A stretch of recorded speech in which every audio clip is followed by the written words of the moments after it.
The most important meal of the day, second breakfast. Hi, everybody. Welcome back to another Second Breakfast podcast. I'm Andy Roth alongside Phil Duvall. Say hi, Phil. Hello, everybody. This is going to be a very exciting podcast. I disagree. I think it's going to be totally dull. Everybody turn it... What? Andy? What? I mean, listen, we both know it's going to be terrible, but come on. We got to try to string them along a little bit. Like, you got to give it a... You know what? What's that rule? That's like, I actually never took improv class ever because I thought I looked Yes, kind of and? fun. Yes, But- and. Totally. Right. Yeah. The whole idea is you never, ever, ever just say no to someone. You say right. yes, and. So if Yes. someone's like, it's cold out, you don't go, no, it's warm. But that's essentially what Andy just did. We're going to have a good show today. Yes, and let me tell you why it could be good. Or, yes, and even though we don't have a lot to talk about, but Andy goes, no, it's going to be terrible. Well, Andy, poo on you. That's all. I don't. It's Well, a folks, family. thanks for tuning in. It's a family podcast. I don't want to say more than that. You know what? Just to prove to you how great today is going to be. We're doing a crossover episode with another podcast. I was lying. It's very exciting. I'm very excited. Crosscast, Podcross. Anyway, It's getting less exciting all the time. But I have to tell you a story first. Okay. Okay. You seen any movies lately, Andy? I have. I've seen. In the theater. I don't want to hear about your video exploits. Tell me about the theater. Yeah, why are you... This is why I'm like this. As a response to you and your bullying. I'm just gonna pause and wait for you to keep going. Yeah. So I saw Godzilla and Neighbors. And others, but those are the two most recent. Okay. I saw a movie called Locke, which is starring Tom Hardy. Tell me nothing. I'm trying to see it this week. Here's the deal. I won't tell you a thing. Good. Except, stay away from Wesley Morris's review of it. Because it basically just tells you what happens in the movie, which I have a problem with. Gosh, Wesley, thanks. Also, I disagree with him. It turns out I just disagree with him more often than not when it comes to movies. I know. I love his writing. Yeah. I'm like, oh, I love the way you write about something and being totally wrong. So he's good at what he does, I guess. Andy, it was one of the... Oh, gosh, I'm going to sound so... One of the most bold and... do I sound... Is it lame to call the movie brave? Is it lame to say, like... Okay. Let me also say this. Tom Hardy, because the movie's already coming and going and hasn't gotten any sort of real play... Yeah. There is no Oscar for Tom Hardy. Right.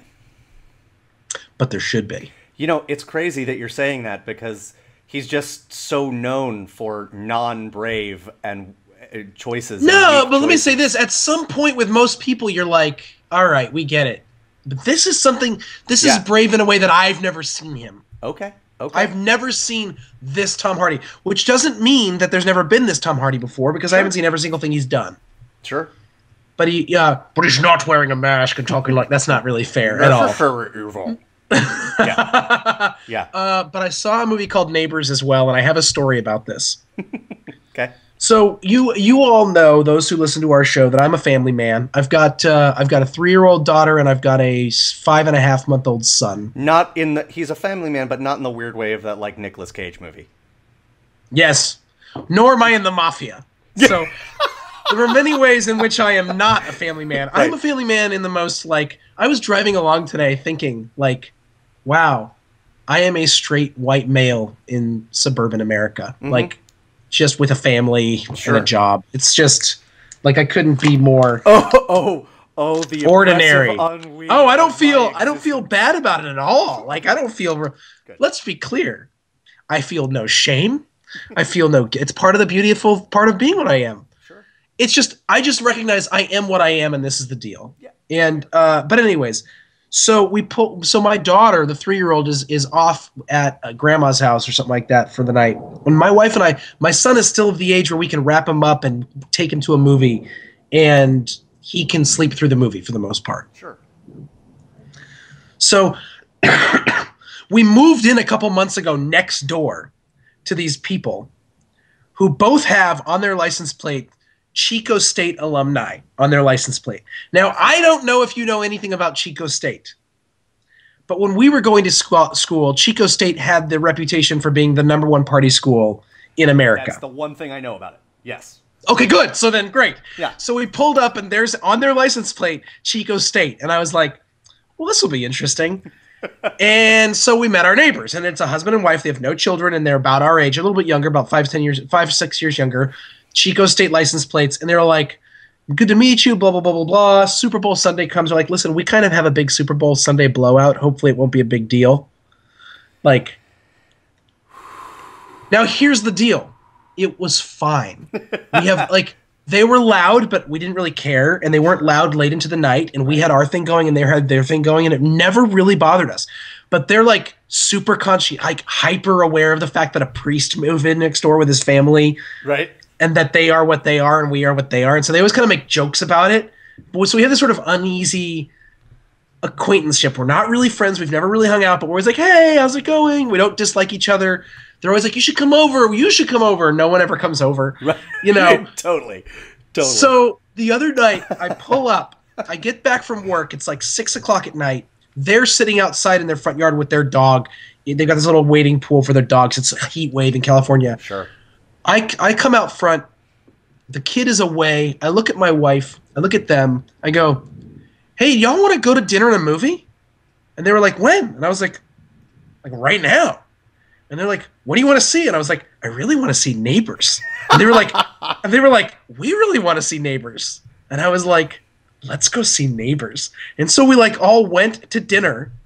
And then we all went to see Neighbors, the uptight neighbors with the family and the neighbors with no kids who all went to the party school. And we went to the movie together.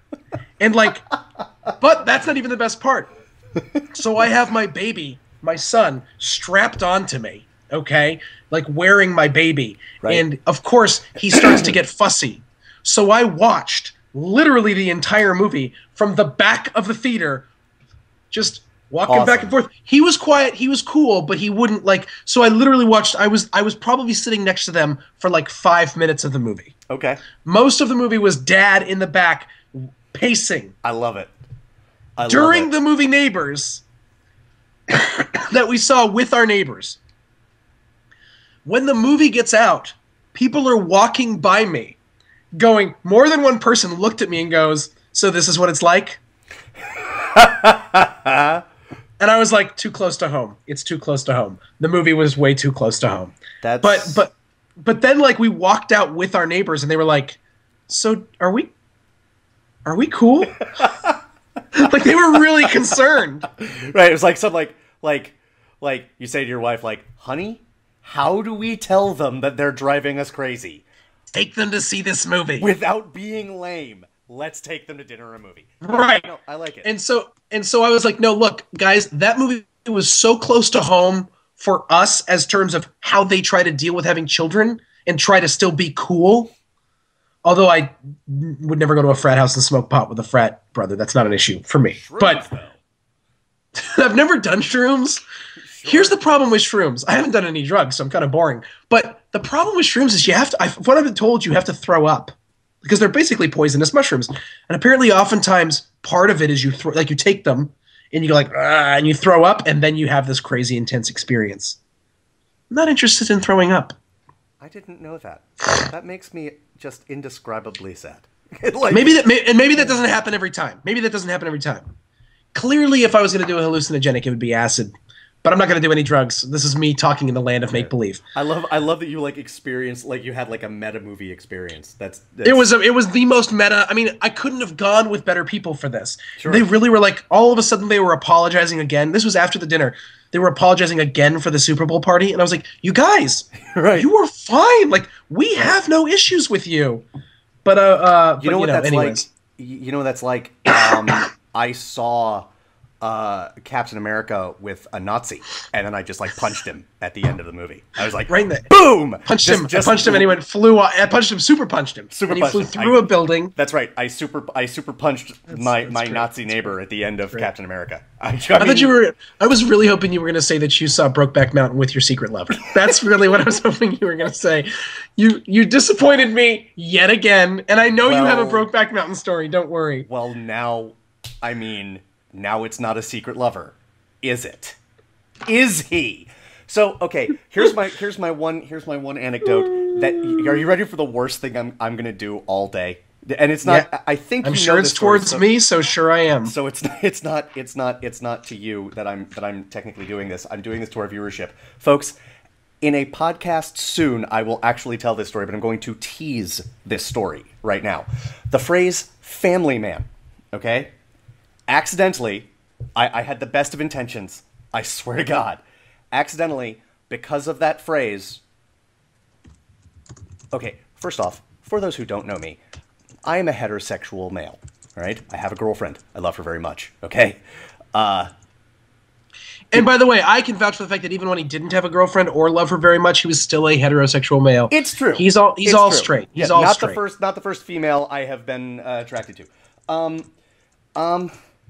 Because of the phrase "family man," I accidentally came out as gay to a gay man who was interested in me.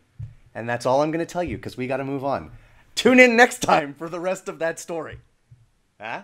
Sorry, guys. I'm sorry. We got to move because we have a lot to talk about today, because this actually is an exciting podcast. How you doing? I want to know more about that story some other time, because that is fascinating to me. I'm certain I have told you, but I will tell you again. And Second Breakfast Nation, don't worry. I will tell you that story. I love nothing so much as telling stories where I embarrass the crap out of myself, and this is one of them. So there is a podcast out there. There is. Which I shouldn't have to promote, because it's actually much more popular than our podcast. But you know what? I'm a generous guy. There's a podcast out there called TADPOG. TADPOG, Tyler and Dave play old games. Tyler and Dave are two guys, and what they do is they play old games. What they do specifically is they play video games. They play Nintendo games and Super Nintendo games, and then they talk about them. And their show is fantastic. It's a lot of fun. It's really great. It's my biggest problem is I don't know the games they're playing half the time. But when they talk about games that I know, it's just a blast. And when they talk about games I don't know, I'm not going to pretend I want to play the game, but it's still fun to listen to them talk. So they have a show. Tyler and I are friends from back in the day. His wife and I went to grad school together, and so we're friends. And Tyler and Dave have been great supporters of our show. It's true. And have been given us some good advice, and have just been just friends of the podcast. Yes. Friends of the podcast, as we like to say. FOP. So they gave us this idea about like a year ago. Like a year ago, Tyler was like, I have a great idea. We want to do a crossover. I was like, I don't know what that looks like, but you tell me what it looks like, Tyler. Tyler goes, it looks like this. We're going to play this video game that's based on a movie, and you guys watch the movie and we play the video game. And I'm like, everything you're saying is amazing. What is the video game? What is the movie? He's like, the video game is Batman and Robin. And I'm like, oh, what's the movie? He's like, the movie is Batman and Robin. And I was like, oh God, Batman Forever. No, Batman and Robin. I was like, that's the worst movie ever, I think, maybe? It's like a deeply bad movie. Please. Can I interject here? Yes. Phil negotiated this crossover without me. That's true. No, that's true. That's true. I abused our friendship deeply. I have basically forgiven you at this point. Basically.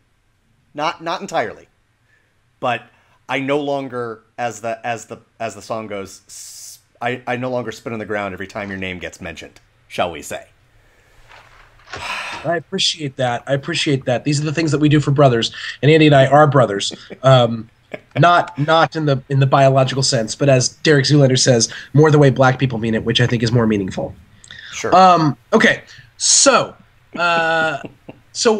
we watch Batman and Robin. This is so bad. Batman and Robin not available anywhere except on Amazon Prime but not free and not to rent. Right, not free and not to rent. So Andy and I both of us separately bought Batman and Robin. So it's still on my Amazon Prime. I could go on my I could watch it right now. Gosh, me too. If I wanted to. Batman and Robin in flames. Or I could wrap a towel around the bat and beat myself in the face for 2 hours. For just 2 hours. Much fun. Yes. Thank you, Joe Morgenstern. So we watched Batman and Robin. It is brutal. Worse than we remembered. Worse. Oh, so much worse than I remembered, and I remembered it being bad. And when it's all over, we do the podcast on it, and then we listen to Tyler and Dave's show. And we find out, as they're watching it, they're watching, they're talking about the game. They're like, first of all, they're like, this game is so much fun. Oh. This is a really fun game. And I'm like, well, screw you, but come on, fine, whatever, that's fine. And, you can't. And they're like, and it's pretty easy, so you play it, and it's no sweat. It's a good game. I was like, that's fine. And then they're like, the funny thing about this game really is that it's not based on the movie at all. We thought it was, but it's not even remotely related to the movie. Oh. It's related to some cartoon that came out the year beforehand. And I'm like, wait a minute. So we watched the worst movie of all time for nothing? To which the answer apparently from Tyler and Dave was, Yep. Yep. Yeah, you did. And our friendship survived it, but just barely. So what I said to them was, you know what? And it came out of nowhere, but I knew what needed to happen. I was like, you know what? We're going to do a crossover where we get to watch an amazing movie and you have to play a crappy game. And he's like, cool. Because, those guys play crappy games like we watch crappy movies. Yeah. It's like, okay, cool. They're like, whatever. All right, cool. What's the game? And I was immediately like, Goonies II. Ladies and gentlemen, there is a Nintendo game. Nintendo. From the Nintendo Entertainment System from the 80s. That I used to own. That was not Goonies the video game. It was not a video game version of the great film Goonies. No, it was not. It is in fact a video game sequel. I can't even say it without laughing. It was a video game sequel of the great film Goonies that I owned. And Andy asked me if it was good. Was it good? No! The only thing I can remember, it was like one of those side-scrolling Mario Brothers type games. Okay. In 8 bits that was so poorly designed, it's not like you could even tell which character you were or what you were doing. It was just run to the side and dodge things. That was the whole game. Sure. And the controls sucked. And there was this one level where you're on ice. And this is the only reason I remember this game, is it was on ice. And I remember I was playing once and my mom was in the room because my mom used to want me to get off the Nintendo so she could play. Awesome. And I was sitting there playing, and this icicle came down and hit my character in the head. And I went, ow! And my mom goes, did you just say ow when the thing hit the video game? And I was like, yeah, I'm an idiot. And that's the only thing I remember about the Goonies 2 game, other than it being so terrible, was that it made my mom look at me like, you're stupid. Phil, yeah. Here's what bothers me about that. I say ow when things happen to me in video games. You know what? I just think it means we have big hearts. You know? Oh, good. Well, I'm glad you think of it that way. That's good. Well, you know what? I agree. We have big hearts. Thank you. So it's been a while. Tyler and Dave point wrong. Tyler and my mom is heartless, apparently. Tyler and Dave, thank God she doesn't listen to my podcast. My mom's like listening, and she's like, "Hey." So Tyler and Dave, it's been a while, and Tyler comes back at us and says, "You ready for this thing?" And I'm like, "Yeah, let's do it." Which just means Andy and I get to watch it and talk about Goonies. Right. That sounds terrible. And I have not listened to their podcast yet, but I believe it goes up today. And they are going to talk about the Goonies game, and they're going to answer some call-in questions. I called in on behalf of Second Breakfast and sent them a list of questions. And then we are going to talk about the movie today and then answer a couple of mini gauntlet questions, Goonie questions for them. So that's where we're at. Let's do it. Andy, let's dive Goonies. In. Goonies, what? First of all, can I ask you one question? Please do. Is there a more definitive movie for our friendship? For our friendship. There is not. And Phil? I mean, I get, you know what? Phil, Lord of the Rings. Lord of the Rings is probably more definitive for our friendship than Goonies. But I'll say this. But this is like the text. This is well said. This is more foundational. Folks, this is primordial stuff. Folks, picture this. New York, 2002. Or thereabouts. Yeah. I am living in New York. I am pursuing acting. I am living in Hell's Kitchen. I am both happy and miserable because I'm living in New York, and that's what New York does to people. And this particular week is a fantastic week because my very good friend Philip Duvall is coming to visit me. Everything he's saying so far is true. I'm going to get to the end. I'm not going to tell a lie. He comes to my apartment. He puts his stuff down, and we're like, clearly, well, yada yada yada. Hug. How are you? Let's go see a movie. And because that's even back then, that's what we did. So as to avoid the actual exchange of human emotion. So we go. Phil, remember these? We decide we're not going to go see a movie. We go to this thing called Blockbuster. Blockbuster. I think you said it right. I think Video? You said it right. Blockbuster. Yep. Video. Yeah, it's Video. Right. And we're wandering the aisles, and I honestly don't remember if I saw the movie or if you saw the movie, but one of us pulled out the movie The Goonies, and you were like, let's rent it. And I said, wait, let's see if they have it for sale, because I have a feeling that when we start watching it, I'm going to want to own it. And not only did they have it for sale, it was like $11, maybe. Right. But it was one of those things where neither of us had seen it in a long time. Years. Like since we were kids. Yes. Like there's this whole period of time. Let's talk about this. This is true. When you get to high school, there's a disavowal of your childhood. Sure. Okay, so when I moved from California to New Hampshire when I was 16, I left a bunch of CDs behind. And I was like, you know what? I'm not going to listen to these anymore. Terrible idea. Sure. Because now I don't have my Def Leppard CDs. But I'm not going to go out and buy new Def Leppard CDs unless I am. Unless I am, Andy. Someone might see me. No, but it's just like, I mean, am I going to spend my extra cash on that? No. It's fair. I used to have it. I just had Hysteria. Everybody who grew up in the 80s should have Def Leppard Hysteria. They should have it. But anyways, the point is, you disavow. Sure. Or you just go, I'm too grown up. And remember, then high school and then college, it's all about discovering new stuff. That's the whole bit. That's why college kids are listening to Elvis Costello and they're listening to Django Reinhardt and they're watching, they're watching Akira Kurosawa and I was watching every Woody Allen movie. And you couldn't watch one once. I mean, you could, or you could watch it like twice, but really you had to just watch the next one. Well, I haven't seen that one yet. It's about like high school and college is about how much can I take in so I can form my identity of what I am. I have no time for what I was as a child because I'm going to become this thing as an adult, right? Or at least that's what it is if you're doing it right. Yeah.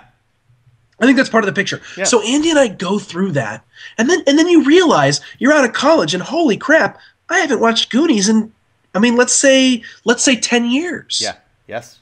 Yeah. And 10 really formative years. Right. I was a kid the last time I watched it. Now I'm ostensibly an adult, which essentially just means that I have hair on my face.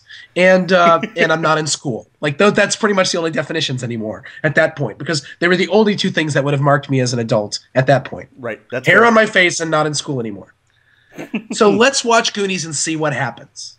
And here's what happens. And you were like, folks. I'm going to want to buy it. Yeah. And I was like, and I remember being like, I mean, if you want to, like, there's no, it's not my money.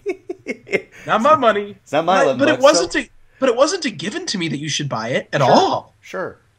And I'll say this: it was a given to me, but I couldn't put I couldn't put my finger on why. So fast forward 7 minutes, because it wasn't a long walk from the Blockbuster back to my apartment, and we're watching it, and we're like, we are no more than 15 minutes in, no more, and possibly a lot less.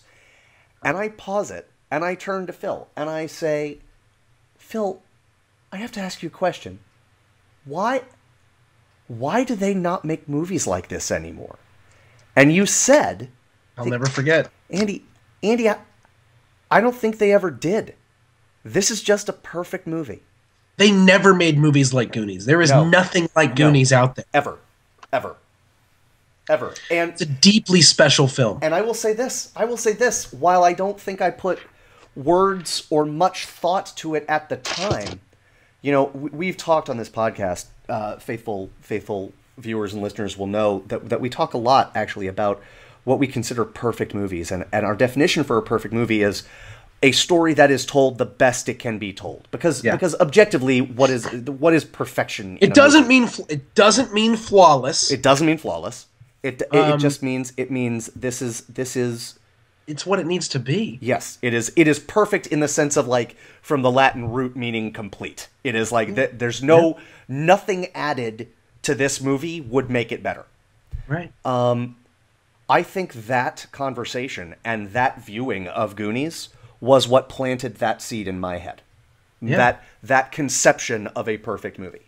And it really sort of solidified our relationship in terms of movie watching together. Yes. Between that and Lord of the Rings. I mean, so really and here's the other thing, and this is where we're going to get pretty goofy, right, guys? If we haven't gotten goofy enough for you already. if invoking the term text wasn't goofy enough for you already. Well, I love that you noticed that, because here's the thing is, I said that, and there's like 5 people who immediately knew what that meant, and the rest just skipped past it. That's just some pretentious crap Phil said.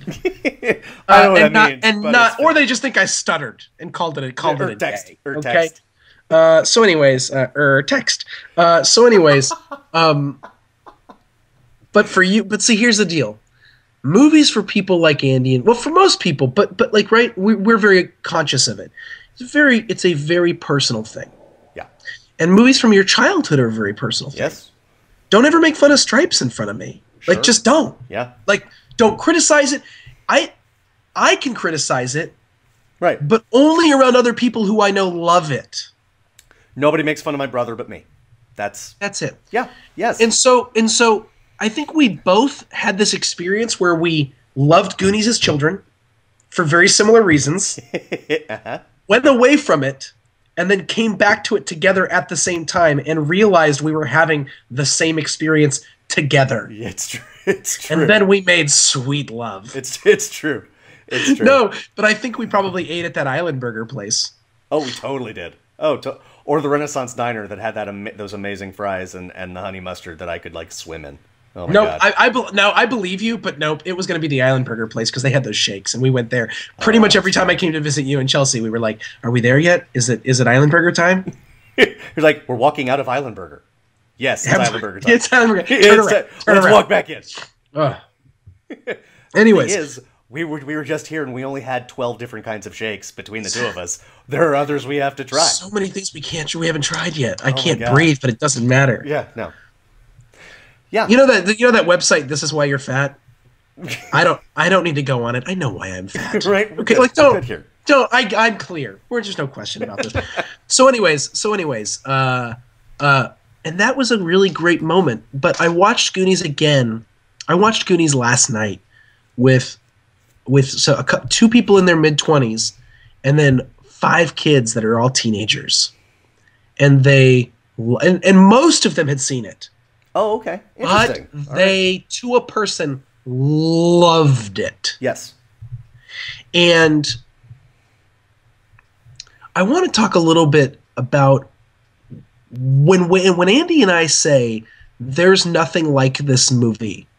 I want to talk about why specifically we're saying that. I don't want to do a movie review of Goonies. I want to explain kind of what we think we mean when we say that. Yeah. So go ahead, Andy. Well, there are movies. If parents out there, both parents of people my age and parents who are people like Phil, who are also my age but a different generation. If you don't think your kid curses, you're wrong, right? It's just a matter of how much. That's right. And now look. Like that's the big fallacy for us being a family podcast, right? If we were a family podcast, we wouldn't say words that weren't four-letter words. Anyway, honestly, if I wasn't professional clergy, I would be so. I want like the limits that I impose on myself for the sake of my career, like that I think people would care about. Sure. Like straight up, if we just talked and had a normal conversation, 95% of people wouldn't care. But in my mind, there's this concern. Right. So, but there are other movies that show kids cursing. Stand By Me, it comes to mind. And Stand By Me is another one of our favorites. And Stand By Me why? Because it's real. So what Goonies is like. So we grew up. Both set in an organ, by the way. That's true. Dream of the 90s. The dream of the 90s. Okay, go ahead. We grew up on things like Indiana Jones and Star Wars and Romancing the Stone. And, yeah. Right? And like these adventure movies that weren't, I mean, yeah, Star Wars had like superheroes, but it wasn't, but Luke was a farm boy. Ask me what my favorite genre of film is. What's your favorite genre? Adventure. Bingo. Why? Because of how I grew up. Yes. We grew up in the era of adventure films, not action films. Yes. Adventure films. So well said. You look at Star Wars, you look at Indiana Jones, you look at Jaws. Yes. And you look at, I mean, I love that you mentioned Romancing the Stone. Right. I love that. And its terrible sequel, Jewel of the Nile. No, terrible. And there was this idea of adventure. Yes. Yeah. And what does Goonies do? It gives you an adventure that, and here's the deal with movies like Romancing the Stone and Raiders of the Lost Ark and Star Wars. If they're done right, like those movies are, there is actual danger. Like, it's a movie, a Hollywood ending, blah blah blah. But like, you in the moment, you believe that the people are actually in peril. Yep. And what Goonies did was it showed us that exact thing. The people are actually in danger, but they're kids. They're kids. Which I mean, helicopter parents be like, "Oh my God, will someone think of the children?" And I was like, "Yeah, they're thinking." Will someone think of the children? The children! My God, the children! And it's like, and when you're a kid watching that, instead of being like, "Oh my God, how do I handle it?" It's like, I could totally do that.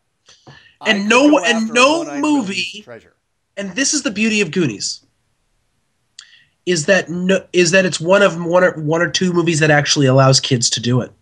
Yep. Now here's the deal: it's not that kids are never part of adventures. It's that, especially in today's day and age, if a child is part of an adventure, it's because they're chosen by some random fairy tale.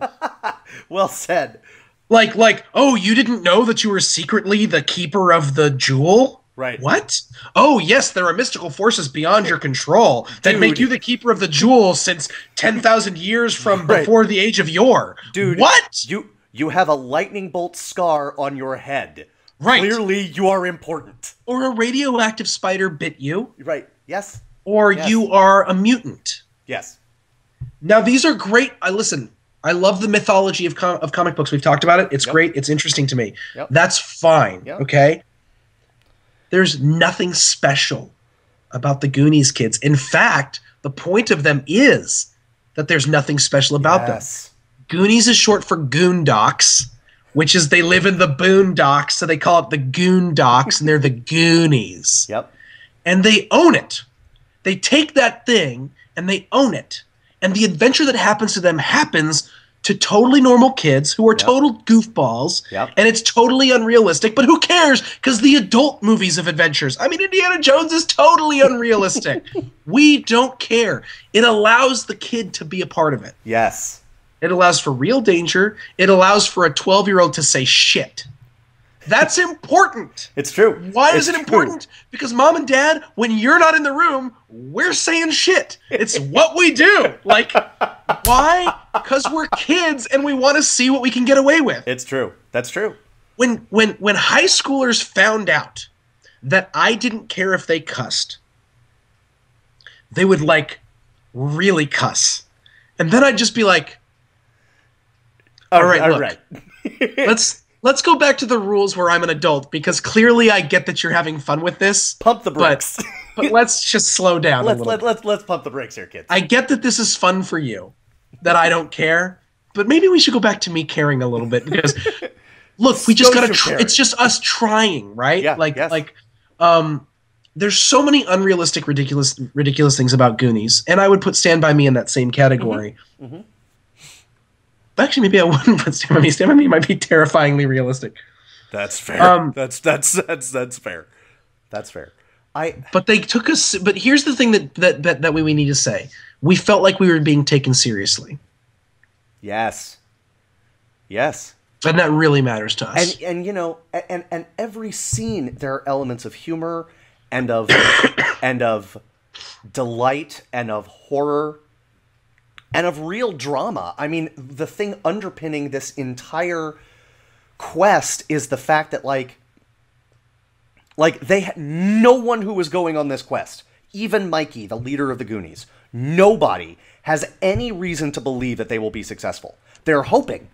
They have no reason to believe they're going to be successful, and yet, if they aren't successful, they're all moving away and they're not going to be friends anymore. Right. And I'm going to cry. Like, it is. It's real stakes. Yes. They feel like they're involved. The parents aren't really around, but they are. I mean, you see them. Right. It's not one of those fake movies where there are no parents. Right. The parents are concerned where are their children and all that stuff. Yes. Like, and all the social structures are there of them not being that cool. And this is the only way that I didn't relate to this movie. Okay. But it's in a way, and it's the same way that I would say about Stand By Me, but it's actually not. It's not in a way that made me not like them. It's in a way that made me sort of like what I yearned for. Okay. Even in the way that they were, they had a very specific group that belonged to each other. And they were unabashedly part of this group. Although, I mean, like, Mouth and Chunk aren't nice to each other and things like that, and they yell at each other. But this is the group. Yeah.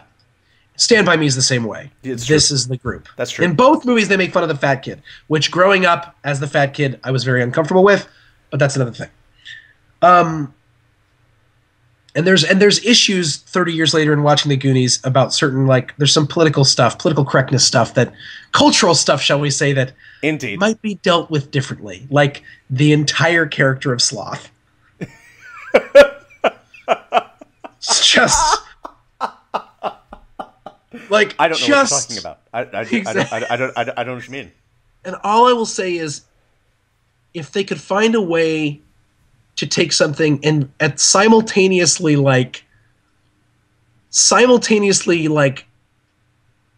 create a weird stereotype and then humanize it at the same time, I don't know. There's a tenderness there that's all that matters. Yeah, it's true. That's true. This is a movie of, and this is a word we've used a lot recently, but it's in the end, it's the thing that Andy and I care probably the most about. This is a movie that has heart, and heart for miles, and heart the size of, the planet. It is just heart.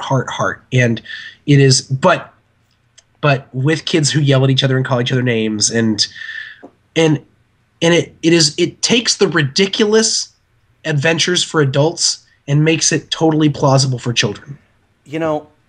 Something else, this comparison just popped into my head, and see what you think about this. I remember a review, it may have been Ebert's review, but it may not have been, of Say Anything. Okay? Go on. And he makes the point that, like, how many movies would take the time? So there's that scene with, it's Philip Baker Hall, isn't it? Where he's the guy who tells Ione Skye, like, your father's going to jail. Like, your father's going to jail. Like, how many movies would take the time to make that character three-dimensional? You know, he's not some officious suit. He's a guy that, like, he's doing his job, but he cares about the teenage girl who is sitting here, like, I'm a human being, and this is a teenage girl who I'm kind of ruining her life. So let me be kind to her, you know? Like, take the scholarship kind of thing, right? Yeah. And I won't say that every character in... I won't say... And what it meant in that movie was, you know, there are no characters in Say Anything that are pure caricature, right? There are characters in Goonies that are caricature. But they surpass it. But they surpass it. Agreed. No. But I mean, the Asian inventor, the totally. Asian inventor thing, yes, but is like yes, no question. But how many movies? But this movie is stuffed. There is humor, there is action, there is adventure, there is drama, there is truly horrifying and scary things, and yet there is not only time for a sweet youth romance, but there is time to make the romance one that doesn't work out, right? Yeah. Like, it's not just a crush, and because it's a Hollywood movie, and of course they end up together. Well, no. She ends up with somebody else. You know what I mean? Like... Okay, I see what you're saying. Do you see what I mean? Like... Well, no, but she is kissing Bran at the end of the movie. Right, but... Like, making out. Right, but not with Sean Astin's character. Brand isn't the hero. You know what I mean? You're right. Brand is only there, in terms of that storyline, Brand is there you're right. to have a reason that Mikey doesn't get the girl. It's interesting. You know? And yet, but like... It's a great movie for family dynamics, actually. Yes. Yes. And the thing that it does is, so it'll have this caricature of, like, the crazy Asian inventor who's obsessed with cameras, and his dad is the same exact way. But then you have that moment. Well, first of all, Data is hilarious. Hilarious. True. When he's falling down the thing, and then he, like, shoots up the pictures of power. I've been saved by pictures of pow. I've been saved by pictures of pow. And then he realizes, like, this is the word, you know. Oh, but then he falls through another thing. And they're like, Data, are you okay? And he's like, Data's okay. Data's tired of falling. Data's tired of skeletons. Like, he's so irritable. Like, it's a real. Of course I'm okay. I'm just tired of falling. Like, that's like, it's not okay. You know, and then but at the end, when they all reunite with their family, it's like this weird mixture of stereotype and humanity that I thought was really fascinating. So like, Data's dad. Data's dad tries to take the picture, and the film falls out. Right. And then he just goes, "It's okay, Daddy, I love you anyway." And the dad goes, "You're my greatest invention." Oh my God. I know you're gonna cry right now. Oh my God. "You're my greatest invention" kills me every time. Every time.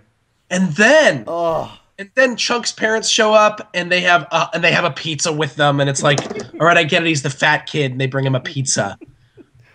But then he, like, goes over to Sloth, and he's like, "You're gonna come live with me because I love you." Yeah. Which is like, there's so many issues with the Sloth thing, but there's probably some paperwork. And by the way, maybe you should check with your. Maybe you should check. Yeah, dude. When like the whole, like, Sloth walks up with the rest of the Tortellis, and the cops come over, and then the kids all block Sloth. It's that old 80s mentality where it's like someone just walks in and is like, no, this isn't. You're not going to arrest this guy, and everyone goes, "Oh, okay." Including, they're like, no, Sloth's okay, and then Sloth shows he's okay by taking the cop with the gun in his hand by the shirt and lifting him up. Sure. No, that's a bad idea. That's the kind of guy people shoot. Like, I mean, they make that movie now. I pick him up, and then 35 bullet holes later. Right. Also, I mean, not for nothing, I'm not exactly a shall we say, a robber baron or captain of industry yet. But I'm pretty sure that my house is being foreclosed upon. Oh, my son just brought me a gigantic ruby. That's not, like, there are steps. Like, that doesn't mean you don't. There will never be any more signing today or ever again. Yeah, that's the most. No, listen. It is the most ridiculous ending of anything ever. Ever. It's true. You're right. But we love it. We love it. And the last thing I want to say is this. It makes me unreasonably proud, and I do not care that this character is female, that there is a line shouted in this movie, Andy, you Goonie. Yeah. Yeah. Like, I don't care. I don't care that Andy's a female. Don't care. I want to point out that this movie was directed by Richard Donner, who's responsible for the Lethal Weapon series, the first Superman, Scrooged. Richard Donner is someone that is just, he's gone by the wayside for whatever reason, but he is not someone we should ignore as he's a very important figure in our upbringing in terms of film. Yes. Pop film. The other thing I will say is that it was produced by Steven Spielberg. Yep. And Cyndi Lauper wrote a song. One of the guys looks over at me and he goes, "Have you ever seen?" Because we were watching the Blu-ray, and he goes, "Have you ever seen the Cyndi Lauper video of this?" And I looked at him and I was like, "I saw it when it was on MTV." Right, like, what are you new? And he was like, "Oh right, like you're old, you know." Goonies, like almost 30 years old. I think it's 28 years old. Awesome.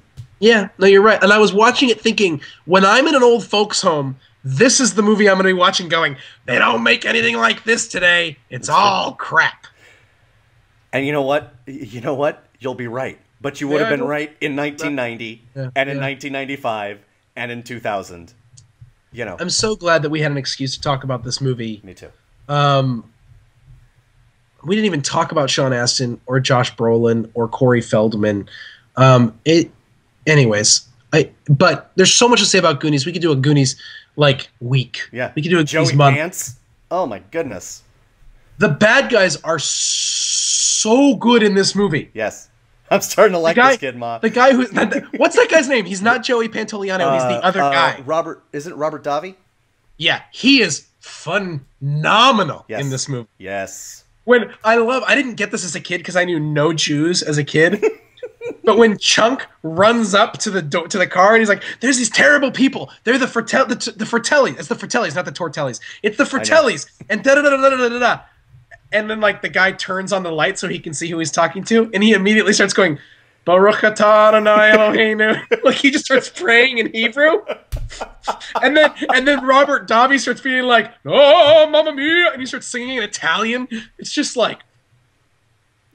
priceless. It's perfect. It's perfect. It is perfect. Everything with the bad guys is perfect, and they're legitimately bad people. Yes, they are. They are bad people. They frame that the movie begins not with the kids. It begins with the jailbreak and that thing. And so the movie starts with you recognizing these are bad people. Yeah, adults should be dealing with these people, not children. You know what? You know what it reminded me of? Well said. You know what it reminded me of? That scene in The Incredibles where Elastigirl pulls her kids aside and is like, "Look, you need to realize, I know what I said that you shouldn't use your powers, but here's the deal. These are not like people in the movies. They will kill you if they get the chance. Don't give them that chance." Right. And that honestly, that sense pervades the sort of chase, adventure, exploring portion of the movie. Yeah. All right. If they catch them, they're dead. All right. Are you ready for the next step of this podcast? Let's do it. The people of TADPOG, Tyler and Dave, whose podcast is called TADPOG. If you haven't been listening, that's a weird time to tune into our podcast. Right. Have put together a mini gauntlet. This will not take us an hour and a half, people. It's going to take us about 10 minutes. They put together a mini gauntlet. That is video game / Goonie themed. Okay. They're going to answer some questions from us on their podcast, and we are answering some questions from them. Andy, are you ready for the TADPOG mini gauntlet? You know what, Phil? Yeah? Yes. Okay, good. Okay. Yeah. Visuals are not enough for me. Okay. Question number 1 from the TADPOG mini gauntlet. Question the first. Put the following video games, the following video game movies in order, from terrible to most watchable. To almost watchable. Let's be honest. To almost watchable. Oh, that is what it says. To almost watchable. Here are the 4. Resident Evil, Mortal Kombat, Street Fighter, Mario Bros, which I assume means Super Mario Brothers, which was a terrible film. Okay, put the following video game movies in order from terrible to almost watchable. Resident Evil, Mortal Kombat, Street Fighter, Mario Brothers. Andy, have you seen all 4 of these movies? No. Okay, which ones have you not seen? Mario Brothers and Street Fighter. Okay, I have seen those 2. Lie. Mario Brothers and Mortal Kombat. I have not seen. I have seen Street Fighter and Resident Evil. I have an idea. Yeah. I think we should go through this. This is something we've never done before. Okay. I think we should go through this podcast, at least on this question. Yeah. I think we should come up with a unified answer based on our combined knowledge rather than our own separate answers. Okay. I have never seen Resident Evil. Okay. But I have seen the other 3. Okay. I feel like, and tell me if I'm wrong about this, I feel like the correct answer here, and obviously we'll talk about it. Well, let's go ahead. I feel like it's the opposite order of how it's listed. Mario Brothers is apparently just the worst thing ever committed to celluloid. That's right. Street Fighter was not very good. Nope. Mortal Kombat was not very good, but apparently, but the fight scenes were somewhat not terrible. And then Resident Evil isn't very good, and it's not I'm not real familiar with the games, but it's not apparently that great of a representation of the games, but it is almost watchable. Certainly. I walked out of Mortal Kombat kicking and yelling and jumping and trying to do kung fu on people. So I consider Mortal Kombat a rousing success. Okay. Have I seen it since? No. Sure. That being said, and I believe it's the movie that Pete Sampras was watching when he saw Bridget Wilson and said, I want to meet that woman. And now they're married and have children. That's not a reasonable metric to gauge a movie on. I completely disagree with you. I fundamentally disagree with you on this. I will agree so we agree, Hive Mind agrees, Mario Brothers worst, Street Fighter second worst. Yes. I haven't seen Resident Evil. You haven't seen Mortal Kombat. Mortal Kombat was a lot of fun, I thought, with the old... No, I have seen Mortal Kombat. It was Street Fighter that I hadn't seen. Okay. It's been a very long time and I barely remember. So you're going to put Resident Evil ahead of Mortal Kombat? I am, but if you feel real strongly about it, I don't, because I haven't seen Resident Evil, and it has something akin to zombies. It has something akin to... Well said. It has things that are zombie adjacent. Were Mortal Kombat and Resident Evil not both created by Paul W.S. Anderson? I don't know. I will believe... I mean, Resident Evil certainly was. I'm pretty sure Mortal Kombat was as well. I mean, Google that stuff. I am. Good. Yeah, Paul W.S. Anderson did both of them. Good for him. So let's just keep it... So we're going to reverse the order exactly. We're going to say Mario Brothers is the worst thing ever. Yep. Street Fighter is the second worst thing ever. It has that terrible distinction of being the last movie that came out, the last movie that Raul Julia did. It's true. That's painful. Oh. Game over! I got to go watch Kiss of the Spider Woman. Just for me doing that, I'm going to go watch Addams Family. By the way, nice. I saw it at the Dollar Theater and it still wasn't worth it. Mortal Kombat and then Resident Evil. That is our order. Yeah. Okay? Yeah. All right. Are you ready for the next question? Phil, I am. You've put together an adventuring party like you do. You've put together an adventuring party and have room for one more. The slot has to be filled by a Goonie. Which one do you take and why? Okay, I take exception to this.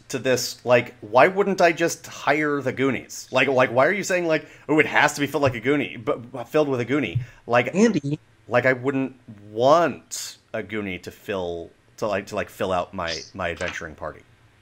Anyway, that's neither here nor there. I think the answer for me has to be Data. Has to be.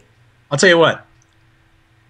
Before I rewatched it yesterday, my answer was gonna be Mouth just because he's bilingual, and I assumed I might go to another country. Sure, fair, yes. But then I rewatched it. The answer is clearly Data. It's the only answer. Pictures of power.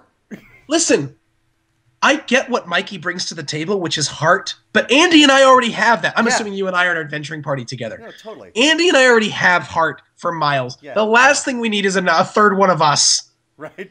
In an adventuring party. We need some diversity. Broth, as it were. Right. Yes. Right. Yes. Chunk is, let's be honest, mostly useless. It's true. The answer is clearly Data. Yes. He saves their skin. Oh, and I already play the piano, so we got that covered. Nice. Unless we want to bring along Brand because we need brute strength and someone to steal our girlfriend. But I have a feeling, and I could be wrong, that I, as a 34-year-old, am now stronger than Brand as a 16-year-old. We're getting pretty close to. You know what? You know what's great about aging? We're getting pretty close to old man strong. You know what I mean? Like where you just are stronger than them just because. Yes. No, yes. I already feel it. No, I'll look at teenagers who are clearly in better shape than me, and I'm like, I'd still whoop your ass. I don't know where in me that comes, but it's totally true.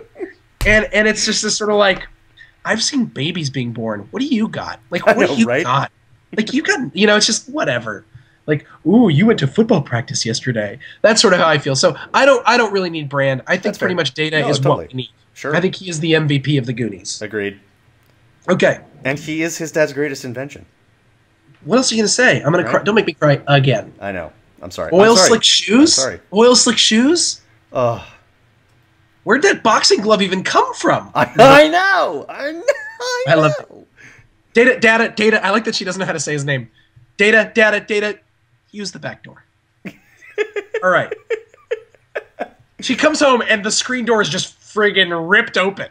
And she just goes, well, apparently Data's been here. I love it. Okay. It's a perfect movie. Question number the third. Another Goonies movie has been talked about being in the works. If you had the ability to stop it or expedite it, what would you do and why? This actually, I thought this was going to be harder for me than it was. Expedite it. No question. Say more. Because first off, it's not going to be what it was. It's going to be something new. Remakes drive me crazy, but for this, more so than for other things, and I'm not quite sure why, the argument for remakes, or the argument for why remakes shouldn't drive you insane is, it doesn't remove the original from existence. And that really resonates with me here. Like, I'm not... You know what I was scared for? I was scared for the second Bill and Ted's movie. You know what was awesome? The second Bill and Ted's movie. You know what they're talking about making? A third Bill and Ted's movie. I'm in, sure. And I feel the same way about So your attitude is, if it's terrible, it doesn't actually do anything negative to the... Zero things. I might feel differently if this were, like, 1991, if it were just a few years after. But it's not. It's true. Anchorman 2 was, to me, just absolutely abysmal, and it doesn't take anything away from Anchorman 1 for me at all. Agreed. And The Simpsons has been on being terrible now for like 15 years, and it doesn't matter because the first 7 years are so amazing. Yep. And now, I mean, it gets difficult when you start to try to tie them in, like if they were going to do a Goonies series, and all of a sudden they made like Goonies 5 and 6. But again, you just have to be more adamant about being like, you know what? We know what we know. Yep. Yeah, let's make it happen tomorrow. Yeah. I'm with you. You know what? Thank you. You, and I like, by the way, the choices. Expedite or stop it. That's actually how I feel. Yeah. Let's get this over with. Nice. It's either a great idea or a terrible idea. Yep. No in between. I really hope Spielberg's involved. I really hope Richard Donner's involved. There's really no reason why every single character cannot be back. Yes. I'd really love to see what Andy looks like grown up, let's be honest. I mean, I really want to know. Sure. Andy, fourth question in the mini gauntlet, and the final question. The final. Excluding the ultimate. Excluding Lord of the Rings. Good call, by the way, Tyler, because that would have been just a gimme. I know, right? Excluding Lord of the Rings, what are the best 2 Sean Astin movies, and what are the worst 2 Sean Astin movies? That's really difficult because he's been in a lot of movies, most of which I haven't seen. Sure. I've got answers. So, okay. Just to put it out there, the best 2, and we can argue about the order. But Phil, you said this to me before we started the podcast, and I agree with you. The 2 best. He was just like a murderer's row of 1992 into 1993, Encino Man and Rudy. I mean, those two movies are awesome. I do want to give some love. I think. But by the way, Andy, we have to say Goonies is one of the best because it's not mentioned here. Oh. Well, then I'll go. See, that's the problem. So I think we need to exclude Goonies as well. Sure. Yes. Because I think if so we're going to exclude Goonies. Obviously, Goonies is the best. Yes.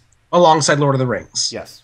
And Sean Astin might be the secret MVP of Andy and I's relationship. It's true. It's true. Yes. And no one gives a corny speech as well as Sean Astin does. Oh my God. No. Absolutely not. Okay, so that being said, Goonies aside, Lord of the Rings aside, 2 best, 2 worst. Yeah, Encino Man and Rudy. I do want to give some love to what I think will be my number 3, even though it's not a good movie. Toy Soldiers. I knew you were going to say that. Love that movie. Pick up that banana. I love that movie. I know. Butts and pens. Boom. I love that movie. Worst 2. Okay. I'm going to go as wretched as Sean Astin is in 50 First Dates. He drives me crazy in that movie, but it's actually a pretty charming movie. I'm going to go with Click. Is he in that? I don't remember him in it, but it's in his filmography, and it's terrible. So I'm going with it. And you could tell me that this doesn't count because it's an HBO movie. There was an HBO movie of Harrison Bergeron, which is an adaptation of a story from Kurt Vonnegut's Welcome to the Monkey House, a collection of short stories that is just wonderful. And Harrison Bergeron's one of my favorite stories in that, and it is a terrible adaptation. There were, other than you saying terrible adaptation, there were almost no words in that last sentence that I even understood. I never heard of Harrison Bergeron. I don't know. I'd never heard of that movie. I don't know what you're talking about, but I believe you. Are you familiar with Kurt Vonnegut? Kurt Vonnegut. I do know him. Are you aware of what a short story is? I know what. It's a story. By context, I can figure it out. It's a story that's like shorter. Oh, gotcha. Than like a novel. Can I tell you my 2 best and 2 worst now? Please do. 2 best. Yes. Encino Man and Memphis Belle. Oh, Memphis Belle is amazing. Agreed. Memphis Belle is so good that I don't even have to like it ironically like I do with Encino Man. But I actually have when I was thinking this through, I had a lot of reasons why I picked Encino Man as one of the best Sean Astin movies. One was it's one of the few where he plays kind of a jerk. He's an interesting character. He is the good guy and the hero, but he really is so obsessed with being popular that he becomes a terrible person. But only for a like I don't know. It's really well done. It's really well done. It's a good companion piece to Can't Buy Me Love. Nice.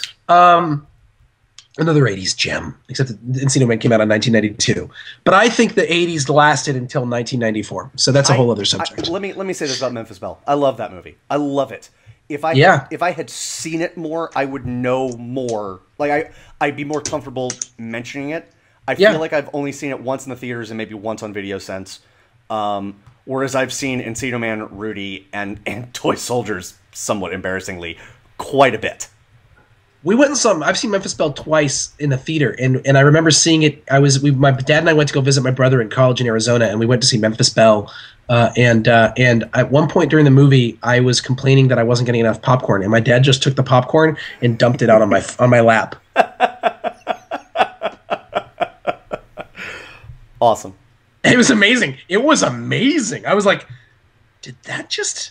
I was 11. I was like, is this a thing that people do? Like, how did that happen? I'm so uncomfortable. It was really great. He was just like popcorn. And I was like, what? The other day, my daughter was running at me but she was running at me like being a jerk while running at me. Like running to tell me something, but it was like being jerky. So I just threw water at her face.